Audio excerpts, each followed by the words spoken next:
should have a handle on that, So that is what I want to do. So 3 things. One, we will interact with the speaker. Number 2, I will want to make sure that you get started on your group assignments now. Your field study outline will be due next week after we discuss it today. And then the third thing is, I want to share some more conceptual information with you. Now, about our speaker, Lynnea, I have known her very, very recently, and I'm so impressed what she is doing.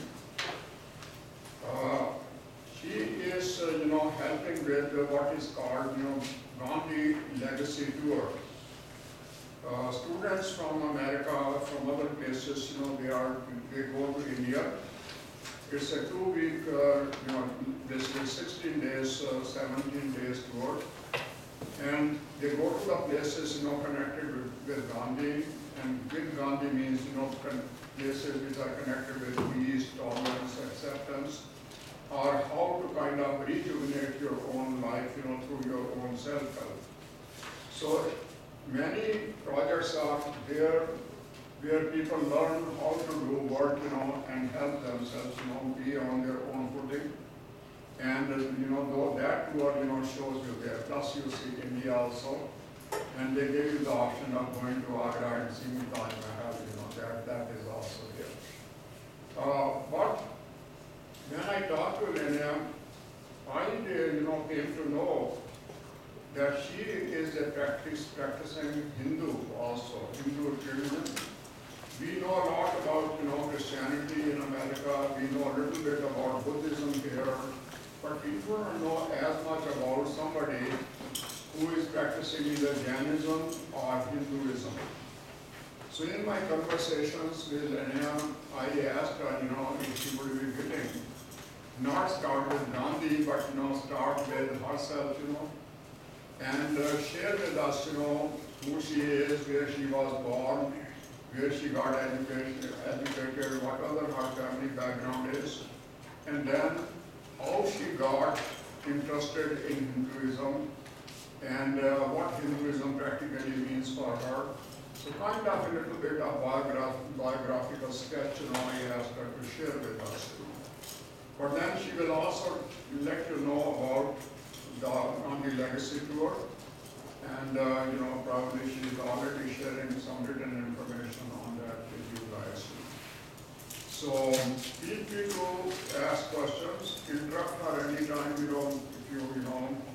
have a question or you have some need for more clarification.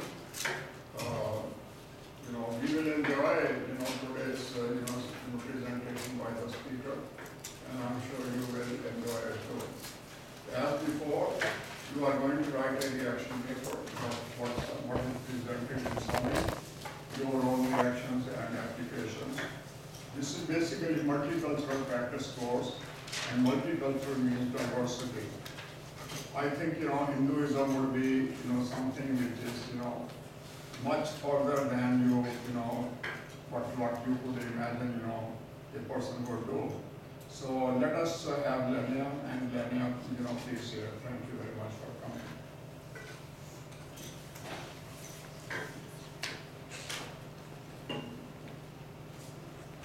Hello, everybody.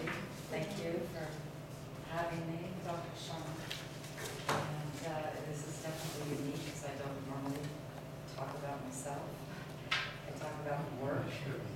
And a lot of the educators that I've known over the years have said, you don't talk about your spiritual life. So I will, in all my vulnerability, share it with everyone today. But I want to start a little bit with my business background because I started out as an entrepreneur, a businesswoman. And I've been involved in a lot of startups, founder, co-founder. My degree, my background is in holistic nutrition. But I had an interest in the sciences and technology. And I started back in the 80s a computer local area networking company in software childhood education.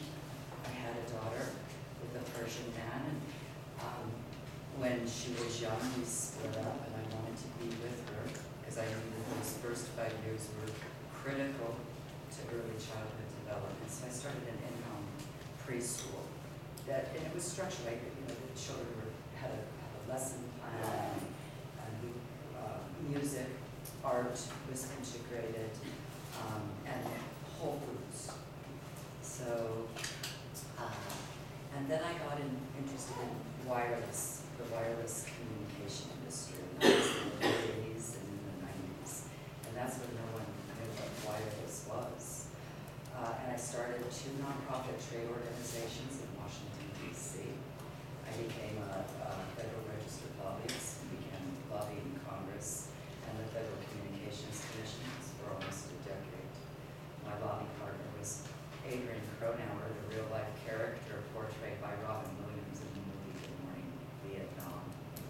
And he wrote that screenplay about his real-life experience over in Nam, and came back and was interested in the communication industry.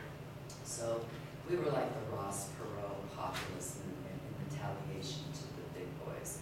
We were representing women and minorities and small businesses that were interested in competing in radio and wireless TV and PCS, you know, like Sprint PCS kind of licenses. And in '95, when Clinton was elected president, he showed Congress how to raise billions of dollars by selling off the airwaves. And of course, we didn't like that at all, because we knew if we sold off the airwaves would end up in the hands of the fat cats, and we were helping to diversify ownership.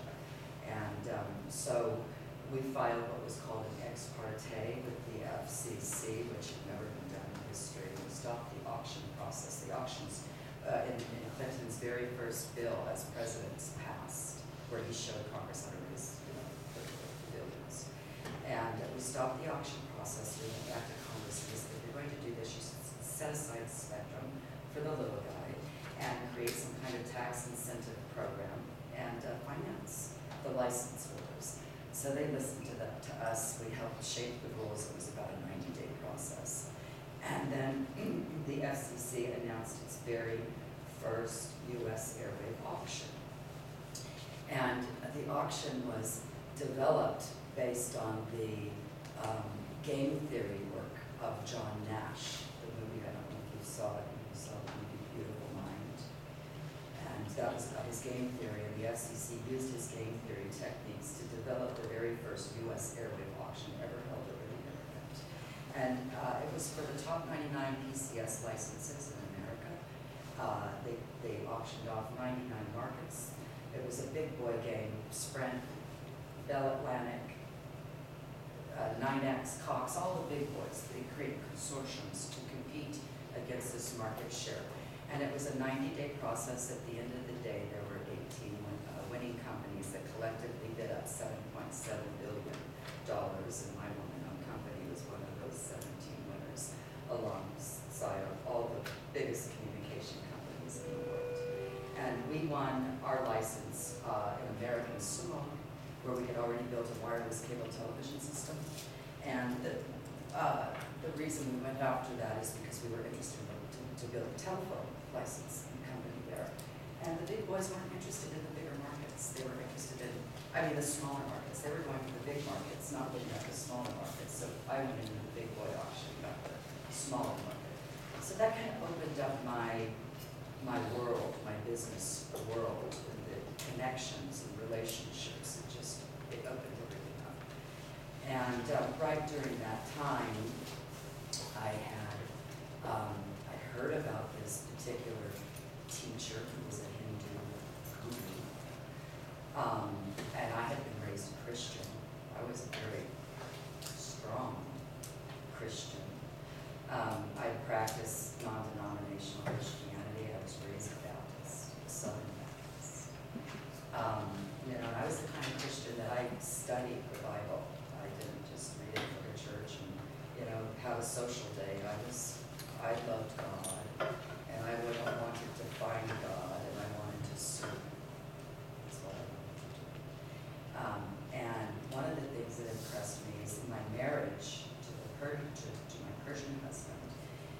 brought his mother over from Tehran to live with us during the Iran-Iraq war, and she didn't speak any English, nothing.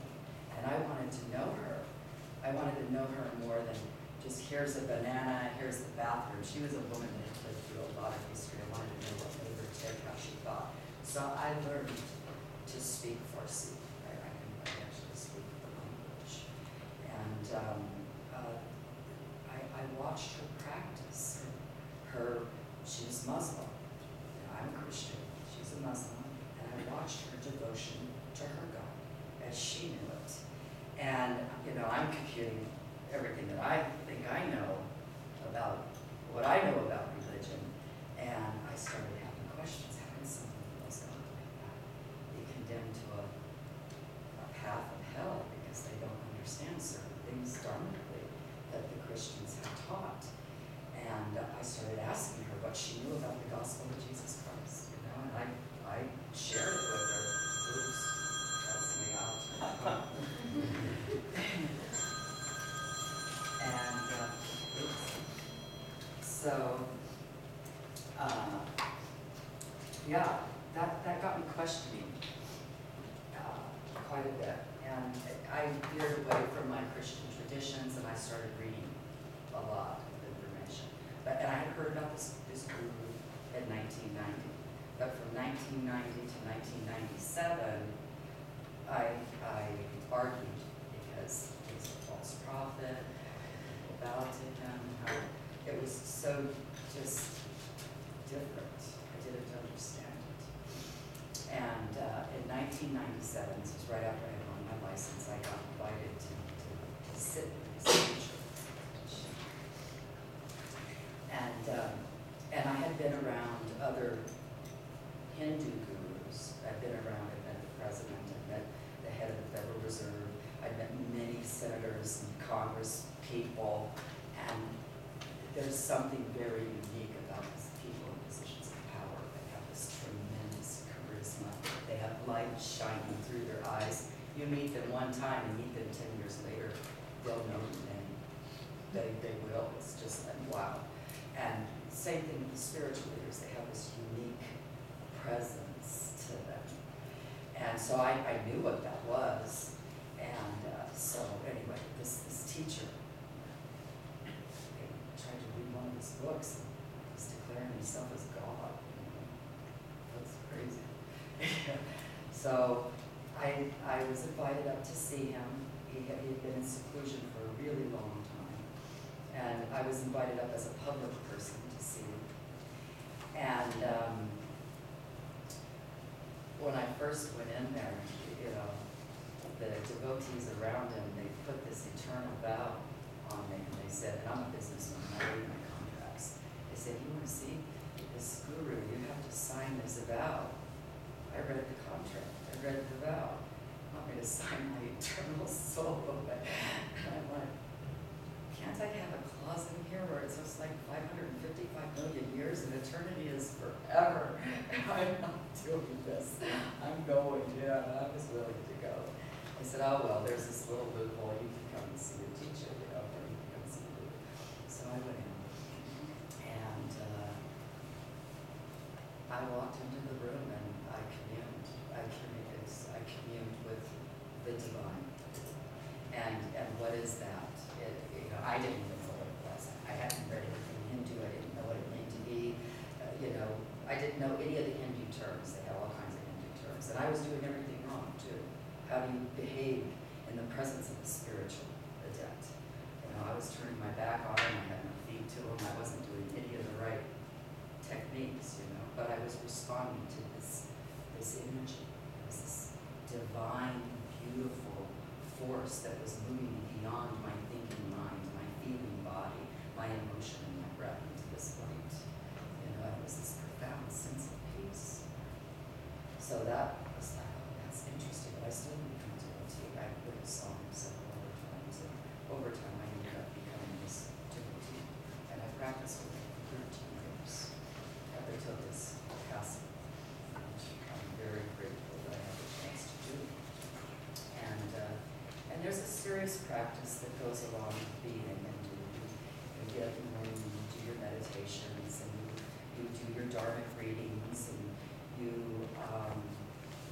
we call it conscious exercise. It's breathing techniques, a little yoga, and Qigong. And you start your day like that, and you can take that essence into the rest of your day. It's a 1 to 2 minute practice where you're always feeling that peace, you're always being that peace, is what I was taught. So when he passed in 2008, I was serving his world work. He's written over 100 books. One of his pieces embodies a book. It's called a trilogy. And I don't know if any of you have heard of James Joyce, but his work is being compared to the work of James Joyce, which is one of the most profound spiritual texts articulated that's taught in the classrooms. And when he passed, I was like, what am I going to do for my service? Because part of the practice has to do with serving. What's your question? I'm sorry, could you go on his again? The teacher's name Yes. is Adi Da, A-D-I, Da, D-A. Okay. And, no, I'd like to say his name. And so, I actually lost my train of thought. That's like the mindless, I do that. That's what happens. I kind of like lose my mind. You were serving his teaching work. Yeah, so when he passed, well, he said that those, like, when he was alive, I felt him all the time. I never not felt him. And when he would talk to us about his passing, and he said, those of you that had the opportunity to know me during my lifetime, you will grieve me, but you grieve somebody, and you might have this experience where you're not feeling me. And that happened with me. I wasn't feeling him after he passed, and I thought, oh my God. I kind of felt lost a little bit, and I thought my relationship to him was lost, it changed. And after about 90 days, I started to feel him again. He's demonstrated, even though he's dropped the body, how much he is very much alive. It's a penetrating force that I feel. I feel he's descending and actually breathing when I'm communing with him. So the Seva piece was difficult because I thought, what am I going to do for my service now? I don't have a way to serve someone directly. And on Harida's birthday, I ended up meeting Arun down here and talking about the Gandhi Legacy Tour. And on the actual anniversary of my teacher's passing, Arun asks me to travel to India with him and the family to go through the history. Because I loved Gandhi too. I mean, I heard of Gandhi in '85 when I was a college student. I saw the movie. And I was so impacted that here's this man of peace, this beautiful leader. And, you know, how he died and what he died for. I was like speechless for a week. And I wrote to Arun and I told him that. He said, you should come on the tour. So I did. And when I was on the tour, because he leads the tours, you actually spend the time with him. He takes you through Gandhi's history and stuff. We ended up bonding. And by the time we got back to the United States, he asked me if I would like to serve on the board of directors of Gandhi Worldwide Education Institution, which I really wanted to do because the Gandhi Worldwide Education Institution is an NGO, a nonprofit that we founded in 2008. We work in India, and our particular project is run by a woman. She's my hero. Her name is Anuradha Gosali. And it took me a year to learn her name right. And she comes from the untouchable class in India. It's the lowest caste system in the whole of India. She's a woman. And she was a child laborer. She happened to be good in sports, so she got a scholarship and she was able to get educated and she became a social worker. Now, she went back, after she got her social education, her social degree, she went back into her own community that she was raised in. And in India, because of the large populations and the poverty that is there, it really takes a committed citizen when they see something you know, where a husband abusing a wife, a child being abused, a child working at 5 years old in a child labor camp. It takes an individual to say, hey, that's not right. You know, and that's really what Rhonda has been doing. She's saved 5,200 children from human trafficking and child labor situations. And in the beginning of her work, when she would go in and save the children in the labor camps, she would be the one that would be arrested by the cops because they didn't understand Indian law. And Indian law states that every child has a right to education. So she'd go off and get in jail, and she'd say, look, this is our law. You need to be upholding the law instead of arresting me. You need to educate the business owner so he's not employing the children. So now she's a consultant to the police, and she helps the police and the new officers understand Indian law, and now they help her rescue the children. And that's one of the projects that we visit on the Gandhi Legacy Tour, is her project. She'll take you into the labor camps. It's amazing. You'll see women in beautiful saris, I mean, gorgeous women. And it's the women and the kids that are doing the labor. The women will put a plank on their head and the kids, and they'll stack the plank with bricks on their head. Each brick is 5 pounds. And they carry the bricks from one area of the labor camp where the bricks have set to the other side of the labor camp where they're stacking the bricks for inventory. Now you'll see the men are just doing this. Here, you know, hanging around, and it's the women that are down there working and carrying, lifting, and the kids. It's just like, you know, I go in there with my camera and I film them in, and then they get busy. They'll start working, you know, once they have the cameras on them. So, and the Gandhi Worldwide Education Institution, that's what we do. We raise money here in the United States. We raise awareness, raise money, and we send every dime down to India, to Kuala Lumpur, that takes care of 40 children. And we're also developing a residential center, which we're building. I don't know, you should know about Calvert Institute. It's a technology where they're building shelters for the homeless. And it's an easy, inexpensive solution that actually women can do. Women can build these shelters themselves based on how they do it. And one of the things that we're doing is we're building these shelters on our land in India, and we're showing the women how to build these shelters. Because when you show a woman how to build a shelter, and she doesn't have a roof in her head, over the head for her kids, it's going to be those women that will help to build themselves out of a homeless situation. There's another project that we visit on the Gandhi Legacy Tour that was founded by Dr. Bunker Roy. Dr. Bunker Roy is doing amazing work. He's working with Indian women that have never gotten an education, and he's teaching them how to become solar engineers. He's teaching them how to build the solar dishes, how to do the electrical wiring and everything.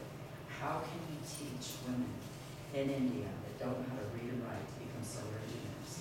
He does it all through these puppets.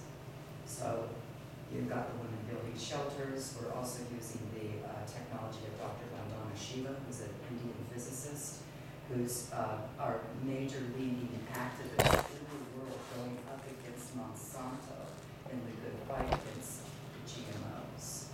So these are the kinds of projects that we visit. We also visit the school that publishes Dr. Sharma's book, because Gandhi was a chancellor there when the school opened up. And it's still a school that's operational, teaching kids from 5 years old to college students. So I started my work around in the Gandhi Worldwide Education Institution, the work that I've just shared with you. And about 3 years into the work, he asked me to get involved on the business side with the Gandhi Legacy Tours. He had been taking a group of people for 15 years down to India through Mahatma Gandhi's history. We visit, where he held his law office, where he was assassinated, where they did his cremation, the Sabarmati ashram where he lived. It's actually an ashram that's right between an insane asylum and a jail. So sometimes when they arrest him, they take him next door to jail to serve his sentence. So Arun always wanted to do a South Africa tour. Arun is from South Africa. What happened was Gandhi went in 1893 to South Africa as a young lawyer. He spent 22 years in Africa. And after his time in Africa, he knew he had to go back home to India to help the Indian people. Gandhi had 4 sons. Manila was his second son. Gandhi left Manila, his second son, in South Africa with his wife to take care of the Phoenix ashram, which was the very first ashram that Gandhi started. And that's where he ran the Indian Opinion, was the newspaper. And Arun was born on the Phoenix settlement with his older sister was born there, and his younger sister was born there. And so he lived there almost 30 years. His father got sick over in India, so Arun traveled to India to go be with his father. And when Arun was in India, he got sick. And when he was sick, he ended up falling in love with his nurse, who was an Indian woman. Well, during that time, after he got well, he married her. And he went to take her back to South Africa. It was during apartheid. Well, apartheid, they wouldn't allow him to bring his Indian wife back in for a number of reasons. They didn't like the polygamy thing. They didn't want that to get integrated into their culture and affect their culture. And they didn't want too many Indians there. They felt they had enough Indian people. So he couldn't stay, and he went back to India, and they lived there for almost 30 years. He became managing editor of the Times of India, which is the main newspaper. So he always had this yearning to do this South Africa work. And he bugged me for a while. Would you please get involved? Will you please do the tour? Will you? And I was busy, and I was like, I don't know if I can do it. And I told him no for about a year, and he kept tugging at me and tugging at me. I couldn't say no anymore. And I got the job to develop the South Africa, we call it the Satyagraha Tour of South Africa. And we go in Gandhi's footsteps. We arrive in Durban, as Gandhi did. We go through all of the Durban history, which that's where the majority of the Indians are. They call it the Kwal, Zulu, Natal area. And what's interesting is the Indians came out there to serve the sugarcane fields. And when you're there driving on the roads, you'll see all the sugarcane fields where the Indians are. And then it will stop where the Zulus begin, because the Zulus did not want the sugarcane coming in and affecting all of the bushlands. So we go through the Gandhi's history in Durban. We go to the Phoenix settlement. We go through some of the projects that his sister Ela's very interesting. We meet with her. She was a member of parliament. She spent 10 years under house arrest for, fighting the good fight in apartheid. She's also the chancellor of the Durban Institute of Technology, and she started a lot of nonprofits down there that other women now are just taking over because the need is big, and she's got a big heart. So we go, we meet with Ela, and then from there, we synchronize the tour too, based on dates of importance, like the day that Gandhi took his family on the Phoenix settlement, that's the day that we take our group on the Phoenix settlement. The first year we took the group on the train on the day that Gandhi was kicked off the train. And then when we get to Pietermaritzburg, that's where he was kicked off. It's also very close to where Mandela was captured. Arun gives a speech to the community about his grandmother. And then we drive through the battlefields, because one of the things I didn't even know before I started my study of South Africa was that Gandhi, during the Boer War, there was a huge population of Indians there, and he had to have a service. He had to serve the war also. So he threw his hat in. He organized the Indians, and they started the ambulance corps, the Indian ambulance corps, so it was his job. He didn't care. He did not discriminate. It didn't matter whose side there was somebody wounded. Their group picked up the wounded and took them to where they would be treated by doctors. So we go through those battlefields. And then we get into Joburg, and we cover Mandela's history and Steve Biko's history, and Desmond Tutu's history, because in Soweto, in the slums of Soweto, that's where Mandela lived, and Desmond Tutu in the slums. Matter of fact, Tutu still lives in the slums when he's in Soweto. He goes to his house in the slum. And then from there, we meet with Biko's son in Kosamati. Who knows? Did everybody know who Steve Biko is? Yeah. He was like fighting against apartheid in the 60s or 70s. That's right, yeah. He was Mandela's man on the outside, and Mandela was in Robben Island. He was the one behind Soweto uprising when the Dutch wanted the students to learn Afrikaans. And there's 11 languages in South Africa. And the children wanted to learn Zulu. That's the must speak Zulu. And so that's what they wanted, the main language. But the Dutch wanted the kids to learn Zulu so they could have better communication skills in their homes that they were cleaning. So Biko he motivated and inspired the kids to stage this protest in Soweto. And during the protests, the cops came in and had the military tanks that opened fire, and they killed a 12-year-old kid, Victor Peterson. Yeah, and so after that, the cops ended up going after Biko, and they caught him, and they beat him to death. They're still lying about the whole thing. There's a wonderful movie called Cry Freedom. It stars Denzel Washington and Kevin Kline. And it's the story about what happened here. And even at the end of the movie, when they run the credits, they'll say that he died of starvation, which he did. He was beaten to death by the cops. So we meet with his son, who's carrying on his legacy. And then we travel to Cape Town. Cape Town's beautiful. We go through so much intense history of apartheid. When we get to Cape Town, it's so beautiful. It's the beaches and the mountains and the hills. It's a very healing place. And we also, that's where Desmond Tutu is. And we end up meeting with the Archbishop Desmond Tutu and his daughter, Reverend Tutu. And he's important because it was really the Truth and Reconciliation Commission that was established after the post-apartheid government that really helped the people come together and begin to heal.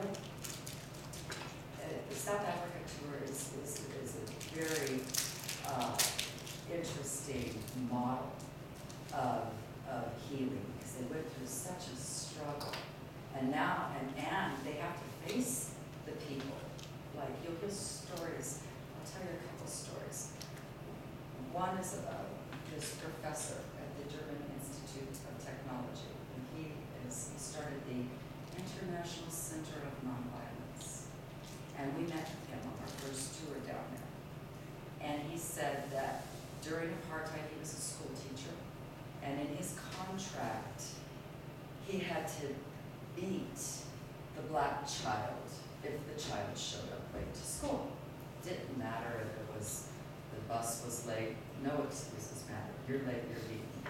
And, he wanted to teach that. That was the way. So he did that for a while, and he struggled. He got to the point where he couldn't do it anymore. And he made a decision that, one day, just like, I'm not doing this anymore. So he goes to school, and they line the kids up outside. And he went outside with the stick, ready to do his thing, and he couldn't do it. He put the stick down, and he got fired. And he goes on to tell the story. He says, I'm really glad I didn't beat that child, because the child that I was going to beat is now a professor right across the street from my home. And I have to look him in the eye every day. And now at least I can look him in the eye knowing I made the decision not to hit him. you hear stories like that, they have to learn how to reconcile with each other, you know, after such a difficult struggle. You know. So, I don't know, does anybody have any questions, or have I talked too much today? Not too much.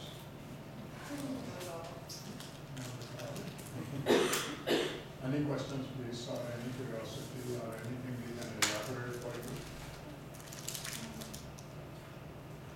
I was want to start a little bit more about your spiritual journey. I know you said that you connected with,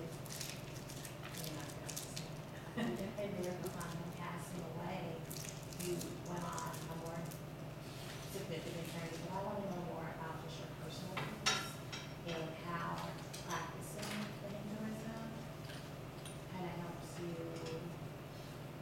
spiritually. Exactly. Well, everybody's case is different.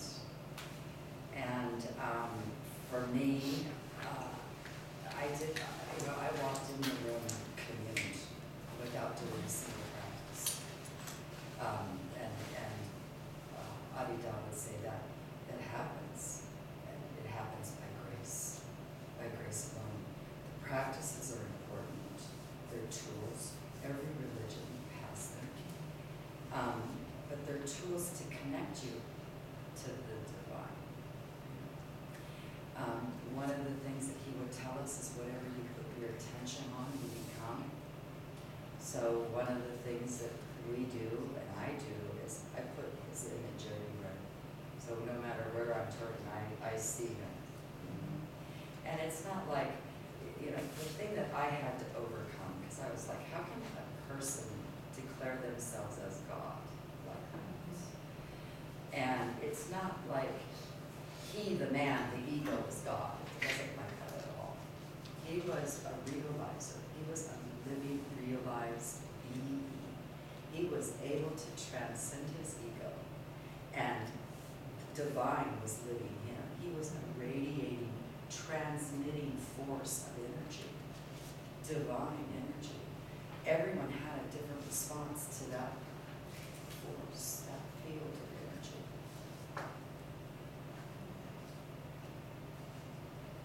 So, you know, meditation, I meditate in the morning. So like I have a hall, I have an image of him. And I might put some chanting music on that's done by our community. And light some incense, light a candle. We also do this thing, we used to do it on him when he was alive. Now we have to do it on the picture, on the murti. We call it puja. Puja, I know, yeah. And we have invocations, great invocations, where it's, I'll say, do you mind if I say one of our invocations? Divine Heart Master, Adida Samraj, all-pervading giver of spirit truth, consciousness where I appear and disappear, hear my breathing heart, awaken me now by your sudden grace to find me. Look at this. Awaken me now by your sudden grace to find you here and all bright, dissolving me in your body and mind. I will do it. So that would be an invocation, to invoke him in the room. We would listen to chanting. We offer the light and the incense, and then we have ash and kumkum. Kumkum's that red stuff that they put in. And so we would take a little oil, so you take some oil, and when he was alive, we put it on his forehead, and then we put the kumkum, and then we would take the ash and we would put it around his heart region. We would also put it here, and down his solar plexus, one here, and on the feet, on each foot. And then you offer flowers to the murti, or to the teacher, to the guru, up to his feet. And when you offer the flower, it could be a flower, an incense, a leaf, but it symbolizes you releasing your ego, and we do a full bow. You could do a little bow with your head to your feet, but we would do a full bow to where our full body is on the floor and our hands are over our head, we're fully extended out, with the flower offered as his feet, which is it's a gesture of total surrender of ourselves and our ego at the divine. So it's not like you're doing it to this man, you're doing it to the divine. Believe me, I thought it was really weird. Sounds a lot like transcendental meditation. Can you speak to that a little bit? It sounds familiar to like having mantra and all that stuff. Is that where it originates from, the roots, or? Transcendental meditation is, it's a different practice, kind of like I said, in Baptist and Nazarene, Methodist. TM is a practice where they do focus on your mantra, and you know, getting your mantra is an important part of your practice and doing the transcendental meditation.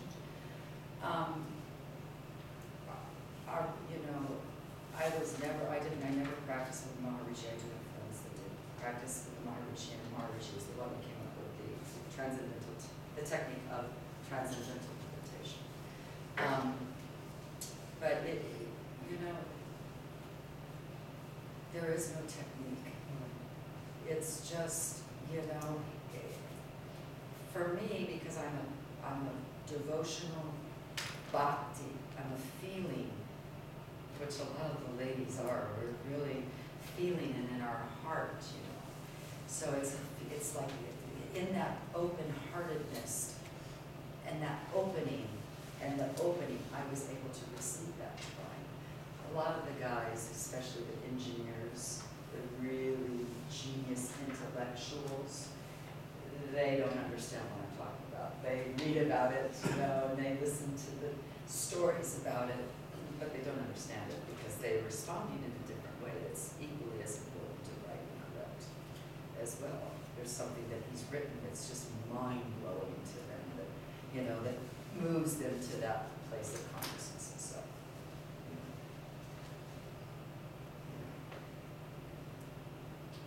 I hope that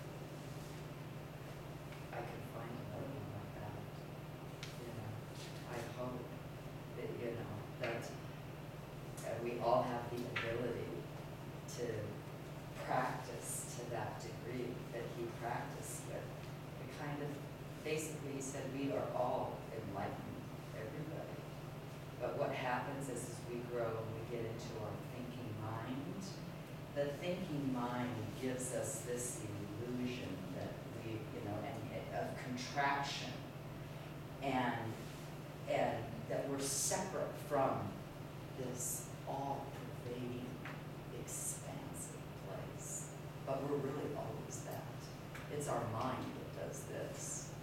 So once we move beyond that, and believe me, I can't on my own. I was by grace sourced a realizer in my life that kind of did it for me, and then died.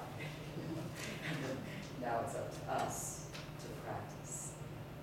So. Any other question, please? Or comment or reaction?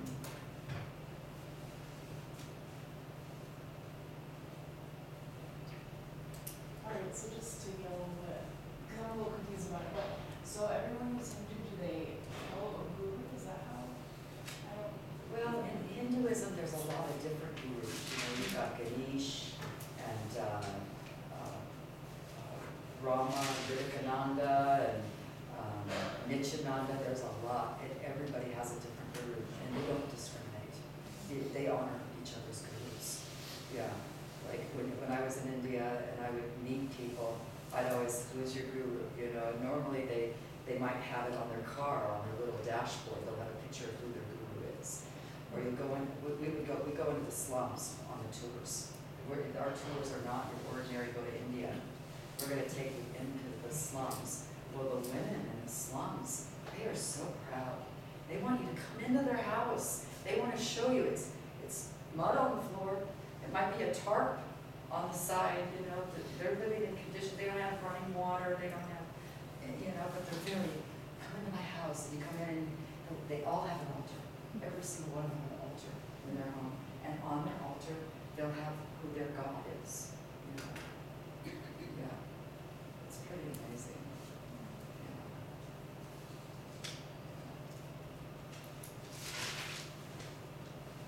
They're very spiritual in India. South Africa's different. It's more like first world. I'm from Orange County, and I grew up in Orange County. So, Cache County. And South Africa's a lot like Orange County beaches. The Durban beaches are like the Southern California beaches, maybe from Malibu down, but Cape Town's like the Malibu area. It's very nice. But India is still very, it's like no other place. Yeah. In Mumbai, there's 14 million people living. 7 of the 14 million people are in slums, like in the Slumdog Millionaire movie, it's like that. And what they do is they organize the slums all around the high-rise buildings in India. So all the rich people have to walk through the slums just to get into the building. They're faced with that level of poverty every day. Yeah, we don't have that here. In Kuala Lumpur, where my friend, my hero, Amarada, lives, the government turns on the water 1 time a week from 8 in the morning until noon. So the entire community has to go to the government watering hole to get their week's worth of water. And Arun had Amarada travel to the United States 2 years ago. And she'll stay with him for a week. She comes to our board meetings in Chicago, and then she comes and stays at Memphis for a week. And her first time, I give up my room, I let her stay in my room, and, you know, show her where everything is. And she gets in my shower, she starts taking a shower. I hear her laughing and giggling, and I'm wondering what's going on in there. Are you okay, Amarada? Yeah. I'm so confused. I've got this water shooting out in my face, and I don't know how to pick up the soap or the shampoo. She says, "Do you have a bucket?" I said, "Yeah." She says, "Go get me a bucket." So I went and I got her the bucket. And she wanted to do a bucket bath. She's 44 years old. She'd never taken anything but a bucket bath. And she's like, "How do you guys get clean? You gotta scrub yourself. I did water and soap." You know? Yeah, very different. Very different.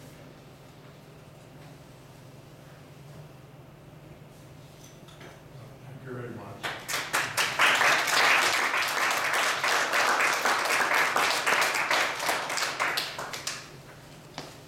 You guys don't go anywhere. Let me just see her off, okay? And you guys please stay. Then I will give you a break, because we need to wrap it up, we need to talk about it.